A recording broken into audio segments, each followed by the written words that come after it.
Bismillahirrahmanirrahim. Assalamualaikum warahmatullahi wabarakatuh.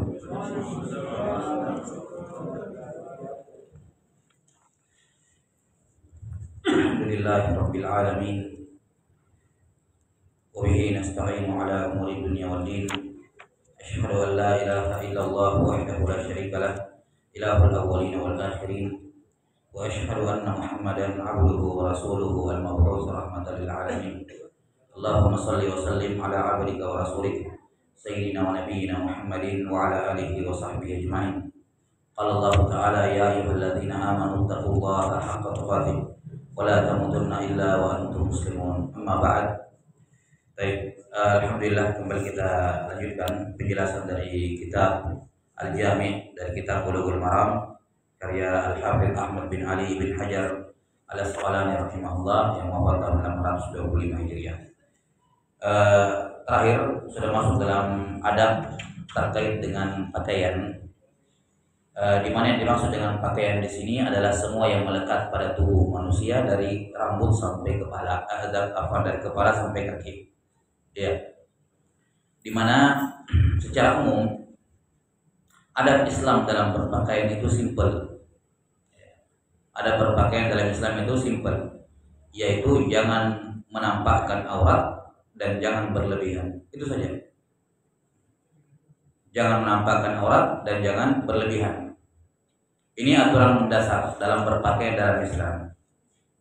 Selama auratnya tidak terlihat dan pakaiannya tidak berlebihan, ya, maka ini secara umum, ya, tentu saja ada aturan-aturan tambahan yang akan datang, ya. Misalnya kayak tidak boleh laki-laki memakai pakaian yang menyerupai perempuan, ya. Demikian pula sebaliknya, perempuan tidak boleh memakai pakaian laki-laki yang khusus untuk laki-laki, ya, walaupun untuk main-main, ya. Yang termasuk pelanggaran, misalnya bapak-bapak pakai dasar main bola hanya untuk 17 Agustus misalnya, ini terlarang, tidak diperbolehkan karena memakai pakaian perempuan, ya. Kemudian tidak misalnya bahannya untuk laki-laki dilarang memakai pakaian yang terbuat dari sutra, ya, yang sutra murni atau dominan sutra.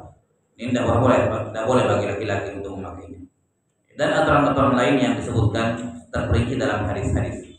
Nah, tapi secara umum dari sisi selain dari apa yang tersebut, ya, maka pakaian itu bebas dalam Islam.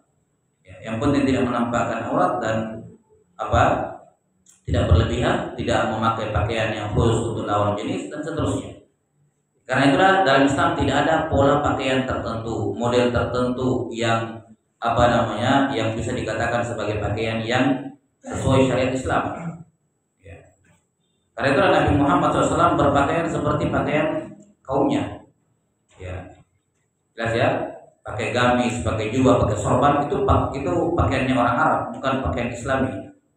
Itu bukan pakaian Islam, itu pakaiannya orang Arab. Nabi Muhammad SAW belum lahir, orang pakai jubah, orang musyrik.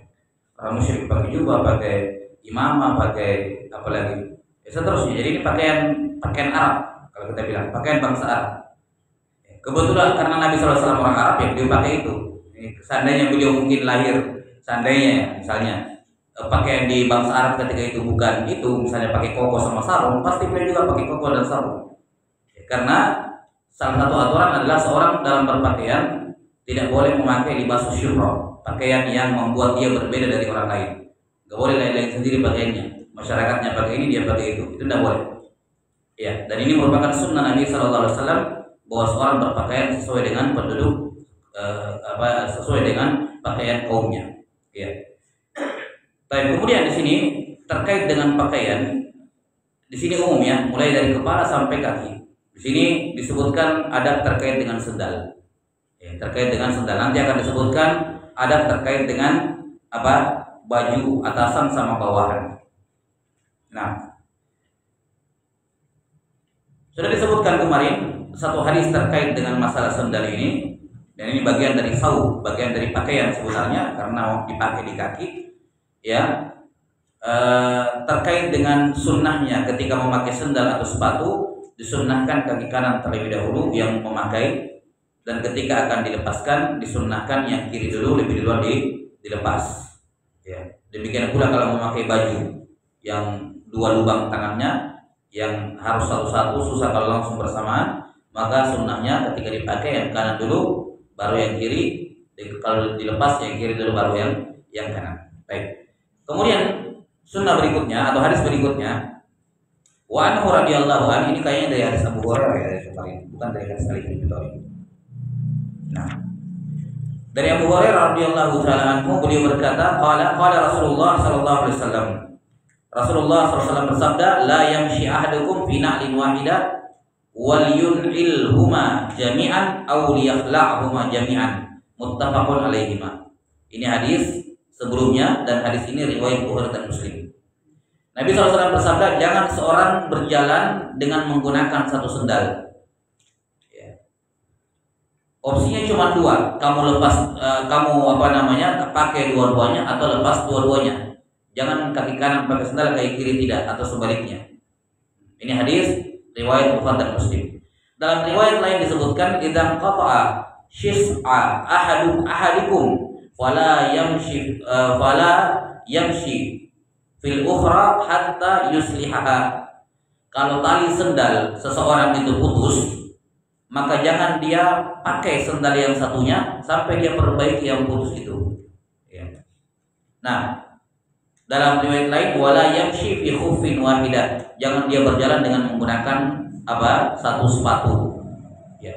Ini hadis termasuk adab dalam menggunakan alas kaki, dan ini berlaku untuk sendal, sepatu, kaos kaki dan semacamnya. Ya. Dilarang seorang berjalan dengan hanya menggunakan satu alas kaki. Kenapa? Karena ini merupakan perbuatan tidak adil. Tidak adil kepada kaki sebelah yang tidak menggunakan alas kaki. Ya. Tidak adil, dan ini menunjukkan kesempurnaan ajaran Islam dalam keadilan. Allah Ta'ala memerintahkan untuk berbuat adil pada segala sesuatu. Berbuat adil pada segala sesuatu, termasuk dalam memakai alas kaki ini. Ya, tidak dibenarkan seorang itu hanya memakai satu alas kaki. Dan ini berlaku umum ya. Ya. Ini berlaku umum, tentu saja bukan dalam konteks darurat atau ada kebutuhan.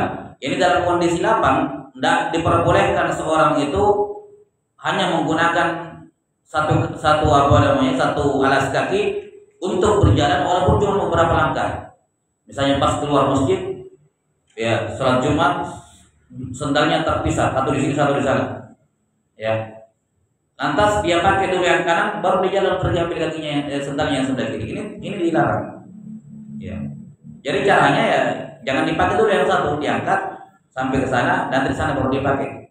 Jangan dipakai yang kanan terus jalan satu dengan satu sendal baru ambil kiri sepatu kiri atau sendal kirinya. Itu dilarang walaupun cuma beberapa langkah. Beberapa langkah. Baik, wallahu taala alam bissawab. Kemudian para ulama rahimahullah mengatakan bahwa hukum larangan di sini hukumnya adalah makruh, tidak sampai dalam jenjang haram. Ya, hukumnya adalah makruh.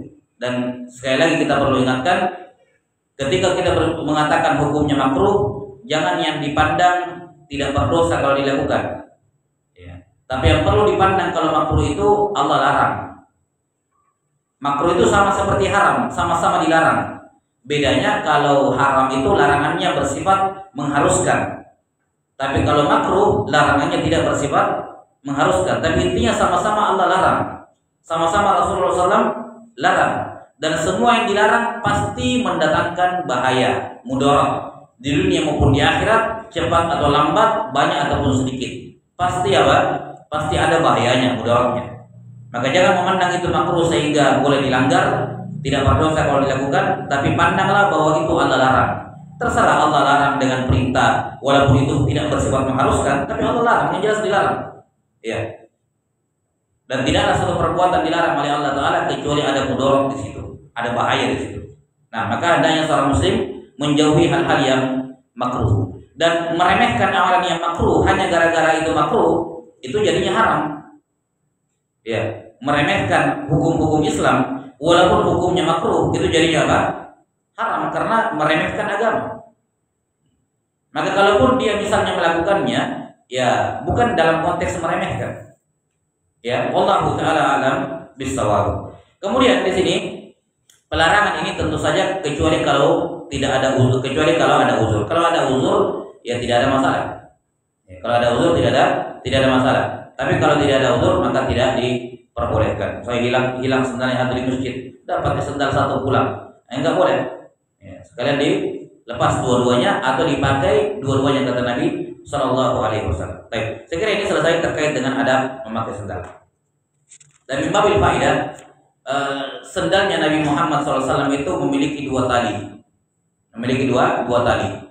Sebutkan dalam kitab Syama'ilun Nabi. Ya, jadi sendal, ya, talinya itu kayak sendal swallow ya, kayak sendal jepit gitu. Cuma dua talinya. Yang sebelah kiri talinya ke depan itu talinya itu di antara ibu jari dengan telunjuk. Ya, situ apa? Talinya. Nah, dan yang sebelah kanan itu talinya antara telunjuk dengan jari tengah. Jadi dua tali seperti ini. Ya, talinya terpisah. Disebutkan dalam sebagian riwayat. Wallahu a'lam bishawab. Kemudian hadis berikutnya qala Al-Hafidz Ibnu Hajar rahimahullah wa an Ibnu Umar radhiyallahu anhu annahu qala Rasulullah sallallahu alaihi wasallam la yanzurullahu ila man jarra thawbahu khuyala, muttafaqun alaih. Ini juga ada berpakaian. Dari sahabat Abdullah bin Umar radhiyallahu anhu beliau berkata, Rasulullah SAW bersabda, Allah tidak akan melihat kepada orang yang menyeret pakaiannya dalam keadaan sombong. Allah tidak akan melihat kepada orang yang menyeret pakaiannya dalam keadaan sombong. Ini hadis riwayat Bukhari dan Muslim. Ya, di sini terdapat adab dalam berpakaian bahwa apapun yang dipakai, ini hadis berlaku bagi laki-laki ya, tidak berlaku bagi perempuan. Kalau perempuan justru pakaiannya harus nyeret, ya bukan harus ya, sebaiknya supaya kakinya itu tertutupi, karena kaki bagi perempuan itu aurat. Maka hadis-hadis semacam ini hanya berlaku bagi laki-laki. Apapun yang dikenakan oleh laki-laki itu jangan sampai nyeret ke tanah. Ini syariatnya, adabnya. Apakah itu sarung, apakah itu celana, apakah itu jubah, gamis yang terusan ke bawah gitu ya, ataukah itu imamah tapi ujungnya panjang sampai nyeret sampai ke tanah. Ya, jelas ya. Ini semua terlarang. Ini termasuk adab dalam berpakaian. Allah Ta'ala tidak akan melihat orang yang menyeret pakaiannya dalam keadaan sombong. Dalam riwayat lain disebutkan, Inna Allah la yanzuru ila man yajurru izarahu batara. Allah Ta'ala tidak akan melihat orang yang menyeret sarungnya dalam keadaan sombong. Dalam riwayat lain, kata Ibnu Umar, marartu ala Rasulillah sallallahu alaihi wasallam wa fi izar istirkha. Saya pernah melewati Nabi SAW sementara kain sarung saya agak turun ke tanah. Ya, istirkha. Faqala ya Abdullah irfa' izarak. Wahai Abdullah, angkat kain sarungmu.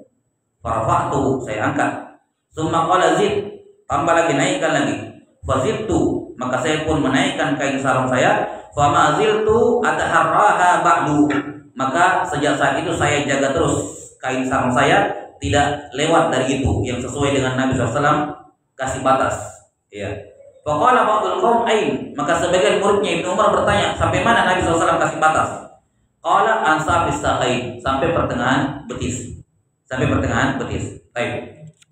Sebelum kita masuk di sini ada pelajaran dari sisi akidah, ya, penetapan bahwa Allah Subhanahu wa taala melihat hamba-hambanya, memiliki sifat melihat.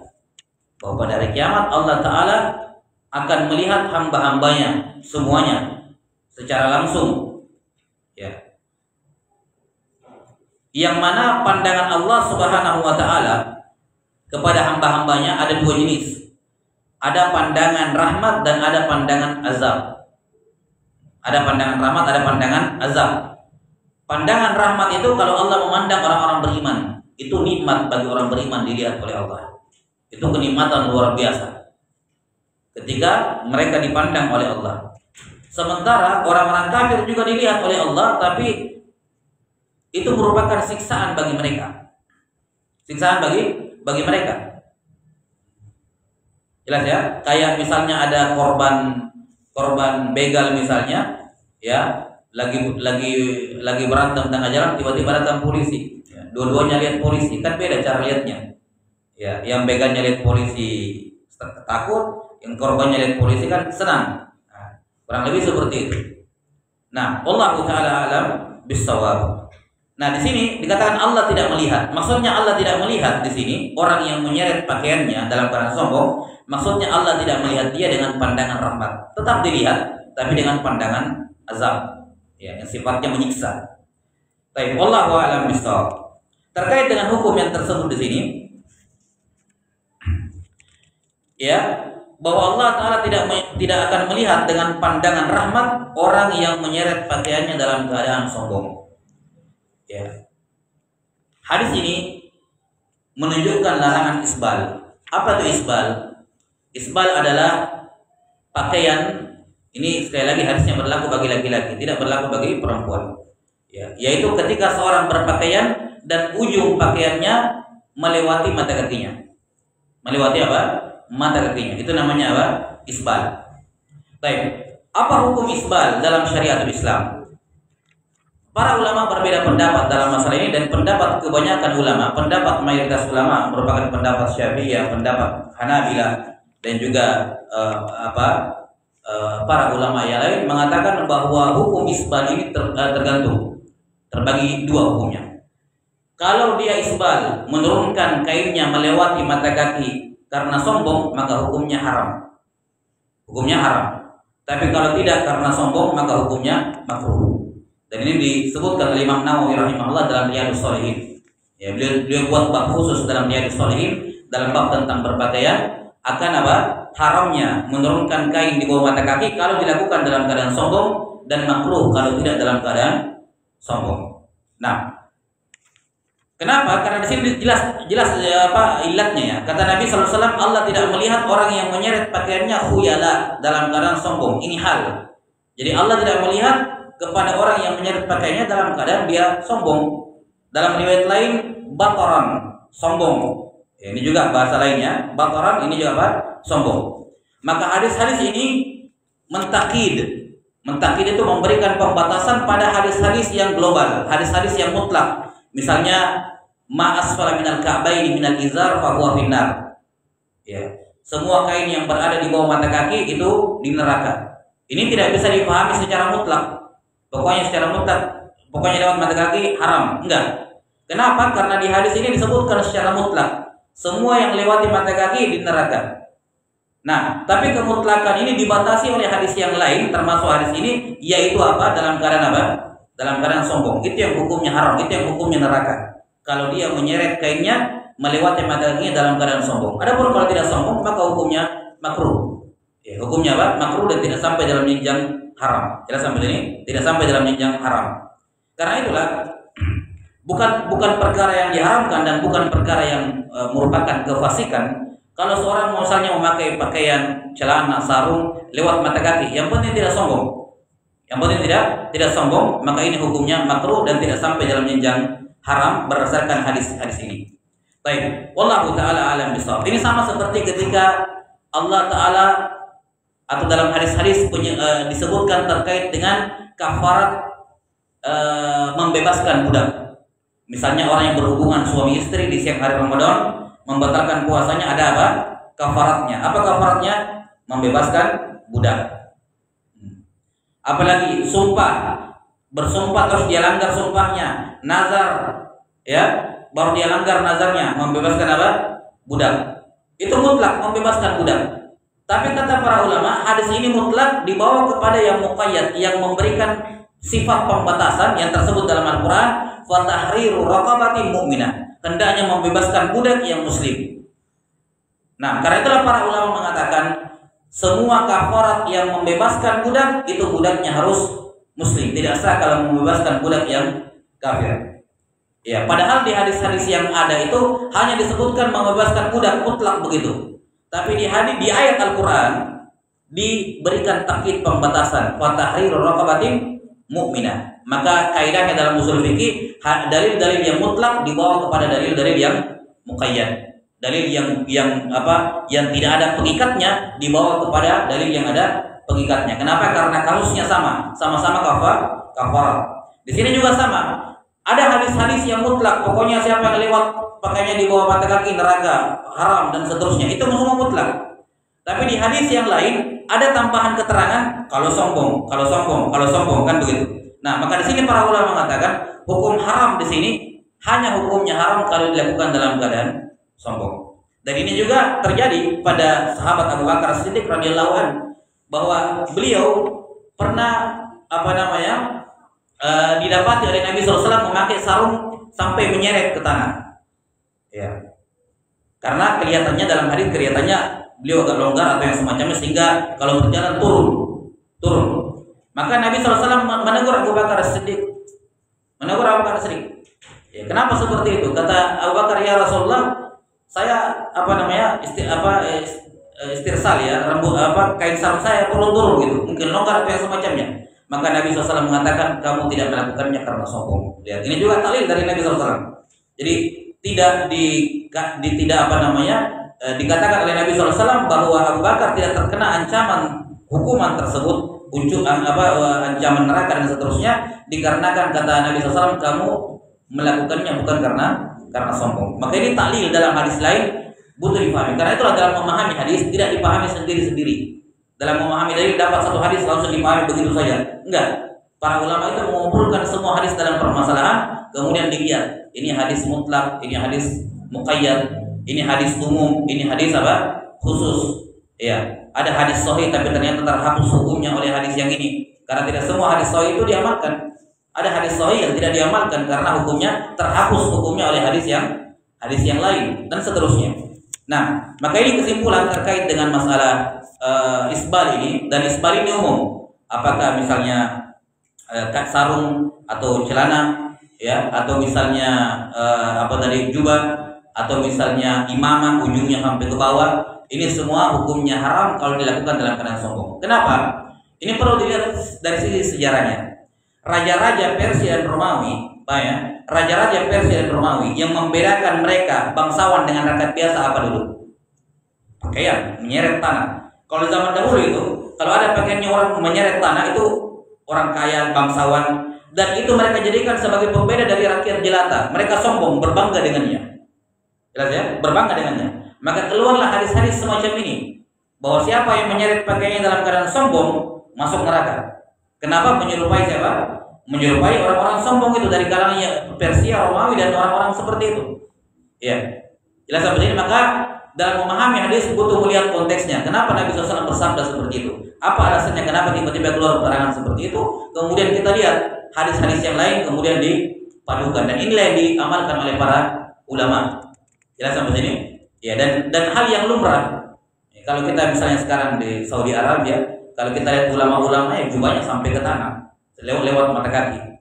Karena memang pendapat mereka dalam masalah ini itu bukan sampai dalam perkara yang tidak sampai dalam perkara yang haram. Jelas sampai sini? Wallahu taala alam bissawab.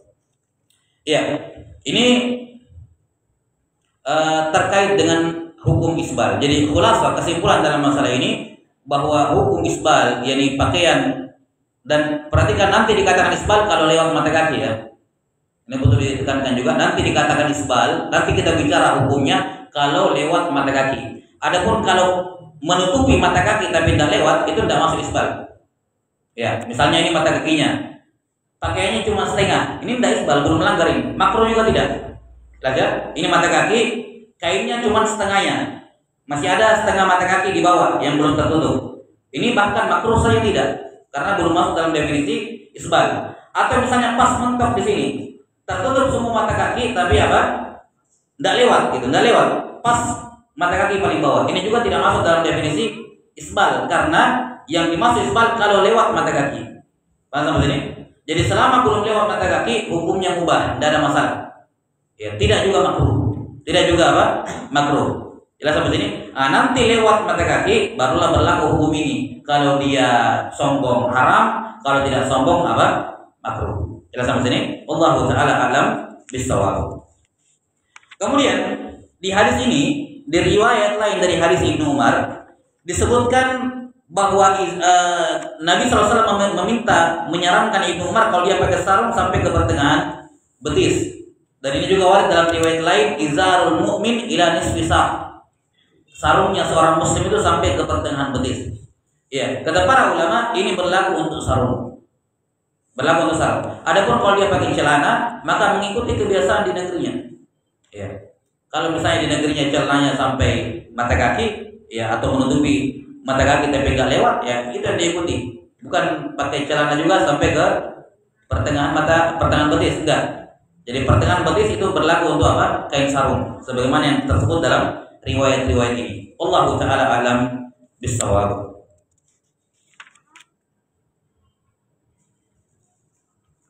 Baik, kemudian adapun kaum wanita, maka para ulama ijma sepakat bahwa perempuan itu boleh apa? Boleh isbal. Bahkan kalau dia tidak pakai kaos kaki kayak orang sekarang, bisa wajib untuk menutupi apa? Untuk menutupi kakinya, karena kaki adalah aurat, baik dalam sholat maupun di luar sholat.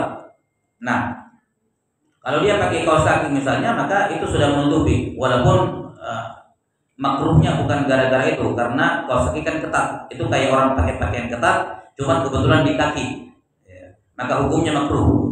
Hukumnya apa? Hukumnya makruh bagi perempuan. Wallahu a'lam bishawab. Karena itulah, kalaupun dia memakai kaos kaki perempuannya, tetap dianjurkan untuk menurunkan supaya tidak terlihat ketatnya. Wallahu a'lam bishawab. Sudah, ini selesai terkait dengan pembahasan hukum isbal ini. Dan ini termasuk berlaku untuk semua jenis pakaian. Kemudian hadis berikutnya, wa anhu radhiyallahu an, dari sahabat Abu Hurairah radhiyallahu anhu, beliau berkata, anna Rasulullah sallallahu alaihi wasallam qala, idza akala ahadukum falyakul bi yaminihi wa idza syariba falyashrab bi yaminihi fa inna asy-syaitana ya'kulu bi shimalihi wa yashrabu bi shimalihi, akhrajahu Muslim. Ya. Dan perhatikan, hal semacam ini itu perlu dipahami dengan baik. Ya. Mempelajari Islam itu hendaknya seorang mempelajari secara komprehensif, secara utuh. Ya. Nah, yakni betapa banyak bentuk kezaliman, ya, kemudian betapa banyak bentuk sengketa yang terjadi, ya, hanya karena pada perkara-perkara yang sunnah. Perkara-perkara yang sunnah. Ada anak durhaka sama orang tuanya hanya gara-gara dilarang hanya gara-gara dilarang meninggikan kain celananya misalnya.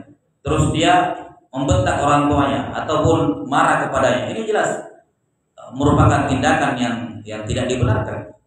Ya, karena hal tersebut adalah hukumnya makruh, sementara menaati orang tua hukumnya wajib. Menaati orang tua hukumnya wajib, yang penting bukan perkara yang haram, dan itu hanya paling tinggi hukumnya makruh. Itu pun kalau lewat, kan begitu. Dan tentu saja kalau orang paham, ya, orang lebih mendahulukan mengerjakan wajib, ya kan, meninggalkan yang haram daripada meninggalkan yang makruh. Dan ini ayat seperti ini perlu diperhatikan. Maratib al-wajibat, bahwa kewajiban dalam Islam tidak satu tingkatan. Ada tingkatan-tingkatan. Wajib juga bertingkat-tingkat, sunnah juga bertingkat-tingkat. Yang dilarang juga sama. Haram itu tidak satu tingkatan, keharamnya bertingkat-tingkat, ya, makruh juga bertingkat-tingkat. Ya. Maka mengetahui maratib, ya, tingkatan-tingkatan hukum dalam Islam ini bisa membantu seorang untuk bersikap lebih baik, ya, dan dia akan mendapati bahwa Islam ini adalah agama yang mudah, tidak memberikan kesulitan, ya, dan merupakan rahmat bagi alam semesta. Wallahu ta'ala alam bis-shawab. Dari Abu Hurairah radhiyallahu anhu, Rasulullah SAW bersabda, jika seseorang makan, hendaknya makan dengan tangan kanannya. Kalau dia minum, hendaknya dia minum dengan tangan kanannya. Karena setan makan dan minum dengan tangan kirinya. Hadis riwayat Imam Muslim. Baik. Hadis ini jelas menunjukkan perintah untuk makan dan minum dengan tangan kanan. Dan dilarang makan dan minum dengan tangan kiri kalau tidak ada uzur. Kalau ada uzur, makan tangan kiri, ya gak ada masalah. Tangan kanannya sakit misalnya, tangannya lagi tidak bisa angkat makanan, ya, tangan kanannya dia makan dengan tangan kiri, tidak ada masalah. Ya, jelas ya. Jadi larangan ini atau perintah untuk makan dan minum dengan tangan kanan ini kalau memungkinkan. Dan dilarang makan dan minum dengan tangan kiri ini kalau memungkinkan juga. Ya. Kemudian disebutkan di sini alasan kenapa diperintahkan makan dan minum dengan tangan kanan dan dilarang dengan menggunakan tangan kiri, karena itu tasyabbuh bisyaitan. Itu menyerupai menyerupai setan. Ya. Di sini juga ini juga menunjukkan kepada kita bahwa setan itu punya dua tangan kanan sama tangan kiri. Karena dikatakan setan makan dengan tangan kirinya, berarti ada tangan kanannya. Hadis ini juga menunjukkan kepada kita setan itu ada dua tangannya, tangan kanan dan tangan kiri, dan juga menunjukkan setan itu makan sama seperti manusia. Ya. Di mana dalam riwayat disebutkan setan itu makanannya yang tidak dimakan oleh salah satu makanannya adalah makanan yang tidak dimakan oleh manusia, yang dibuang. Itu menjadi sumber makanan dan kekuatan bagi setan untuk menggoda manusia kalau orang buang-buang makanan. Maka dikatakan innal mubadzirina kanu ikhwana syayatin, karena membuang-buang makanan dan minuman itu saudara setan, karena dia memberi makan kepada setan. Makanan-makanan di rumah yang terbuka, minuman yang terbuka enggak ditutup, setan makan kalau malam-malam. Ya, tapi besok saya lihat masih ada. Memang masih ada, tapi sudah hilang keberkahannya. Sebagaimana jin itu makanannya adalah tulang, tapi jangan dipahami tulang yang dimakan. Enggak. Dalam riwayat disebutkan tulang itu Allah kembalikan dagingnya kemudian dimakan. Jadi mereka makan daging sebenarnya. Makanya tulangnya jangan dipakai cebok, stinja namanya. Ya, karena kalau tulangnya dipakai cebok, maka tidak bisa, itu jadi najis makanannya. Ya, jadi maksudnya setan makan tulang, bukan tulangnya yang dimakan, tapi Allah mengembalikan dagingnya di tulang tersebut yang tadi ada di situ. Nah, itu yang dimakan. Jelasnya disebutkan dalam sebagian riwayat. Allahu taala alam bisawab. Maka di sini alasannya adalah karena menyerupai setan. Dilarang makan pakai tangan kiri karena menyerupai setan. Baik. Kemudian para ulama, jamahir ulama,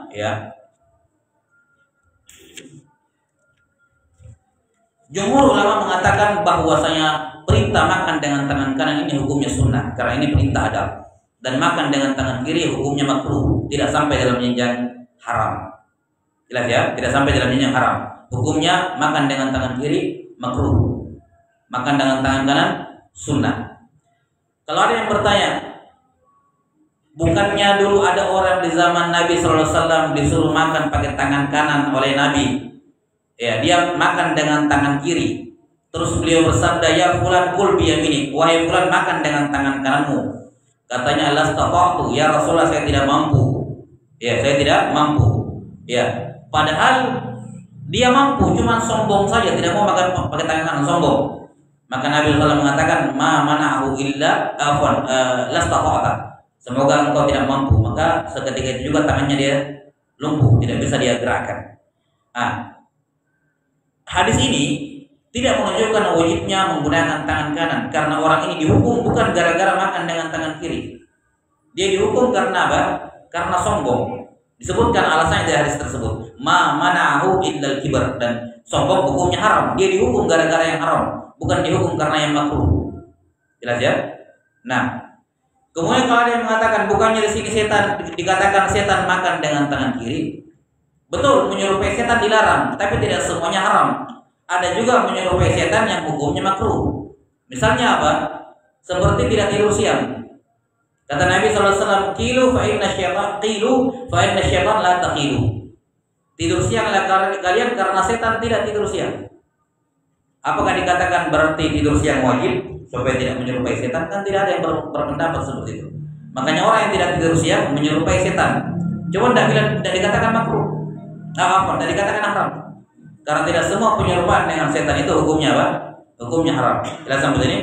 Nah, maka para ulama rahimahumullah taala mengatakan bahwa semua hadis-hadis yang memerintahkan makan dengan tangan kanan seperti hadis ini, atau di hadis Umar bin Abi Salamah, anak tirinya Nabi Muhammad SAW, dikatakan ya gulam, ya samillah wa kul biyaminik wa kul mimma yalik. Wahai anak kecil, wahai anakku, baca bismillah, makan dengan tangan kanan, makan dari makanan yang terdekat. Ini semua perintah dalam adab yang hukumnya sunnah, ya, bukan tidak sampai dalam perkara yang wajib. Ya, wallahu taala alam bisawab. Segera cukup sampai sini terkait dengan adab makan ini, dan masih ada sebenarnya adab-adab makan, nanti kita tambahkan di hadis yang terakhir di bab ini karena berapa menit lagi? 2 menit lagi.